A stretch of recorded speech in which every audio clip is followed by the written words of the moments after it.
আপনারা একটু শাহজাহানপুরে কাঁচা বাজারে খোঁজ নেবেন, মাছ বাজারগুলো কারা বসায়, সবজি বাজারগুলো কারা বসায়, ফুটপাতগুলো কারা বসায়, এগুলো একটু খোঁজ নেবেন। স্কুল কমিটি কারা দখল করেছে, গণপূর্তের টেন্ডার কারা দখল করেছে। তো উনি যদি দূর করতে চায়, ওনার প্রথমে ঘর থেকে এটা শুরু করতে হবে। ইনশাল্লাহ আমরা চাঁদাবাজ, দুর্নীতি এবং সন্ত্রাসের বিরুদ্ধে আমরা একটা এখানে ঝাড়ু মিছিল করব। এই ঝাড়ু মিছিলে আমরা দুর্নীতি, চাঁদাবাজ, যারা সন্ত্রাসী রয়েছে ওদেরকে ধিক্কার জানাবো। কয়েকদিন পরে আমরা ঝাড়ু মিছিলটা করব। তো অনেকেই আমাকে একটা প্রশ্ন করছে যে আমি শুধু চাঁদাবাজের বিরুদ্ধে নাকি বলে যাচ্ছি, আমরা কি করব সেটা নাকি বলছি না। আমরা বাংলাদেশের স্বাস্থ্য ব্যবস্থা করতে চাই, বাংলাদেশের শিক্ষা ব্যবস্থা করতে চাই।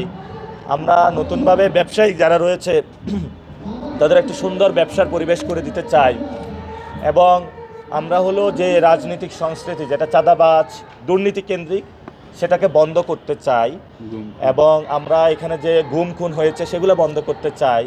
এবং আমাদের যে অর্থনৈতিক বৈষম্য রয়েছে, অনেকে চাকরি পাচ্ছে না, যাতে একটা মেরিট বেস সোসাইটি আমরা করতে চাই। স্কুলে যাতে লবিং বেস কোনো বাচ্চা ভর্তি করাতে না হয় সেটা আমরা বন্ধ করতে চাই। সবার সমান অধিকার আমরা নিশ্চিত করতে চাই। আমাদের বক্তব্যগুলো তো ক্লিয়ার আমাদের সামনে, কিন্তু কেউ যদি পায়ে পাড়া দিয়ে এগুলো বলতে চায় তখন তো আমাদের বলতে হচ্ছে। এবং ইনশাআল্লাহ আমরা সর্বোপরি এখানে বৈষম্যহীন এবং ইনসাফের একটি ঢাকা আর্ট করতে চাই। আমি আপনাদের খুবই আজকে স্পষ্ট করে বলে দিতে চাই, আমার এইখানে রাজনীতিতে এই যে ভোটে ইলেকশন করতেছি, এটা প্রথম এজেন্ডা শহীদ ওসমান হাদি ভাইয়ের বিচার। 2 নাম্বার হলো ইনসাফের ঢাকা আর্ট প্রতিষ্ঠা করা। 3 নাম্বার হলো পুরো বাংলাদেশ থেকে ঢাকা আর্টে রুগীরা আসে, আমরা পুরো বাংলাদেশ থেকে যারা রুগীরা এখানে চিকিৎসা নিতে আসে তাদের জন্য একটি সুন্দর ব্যবস্থা করে দেব। পুরো বাংলাদেশ থেকে ওইখানে অনেকে শিক্ষা ব্যবস্থার জন্য পড়তে আসে, ঢাকা মেডিকেল, বুয়েট, আমরা তাদের জন্য একটা সুন্দর শিক্ষা ব্যবস্থা পরিবেশ তৈরি করে দিব।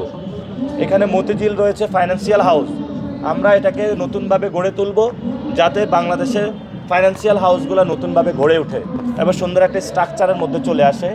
এবং সর্বোপরি এখানে অনেক সরকারি চাকরিজীবী রয়েছে, ফলত তাদের জীবনযাপন, তাদের অধিকার নিয়ে আমরা ইনশাল্লাহ লড়াই করব, যাতে তাদের সুস্থ জীবন নিয়ে সুন্দর একটা পরিস্থিতিতে তারা বসবাস করতে পারে। এবং সেখানে আমরা হলো দুর্নীতি বন্ধ করে দিব। আমাদের এখানে দুদক রয়েছে, আমরা দুদককে অ্যাক্টিভ করব।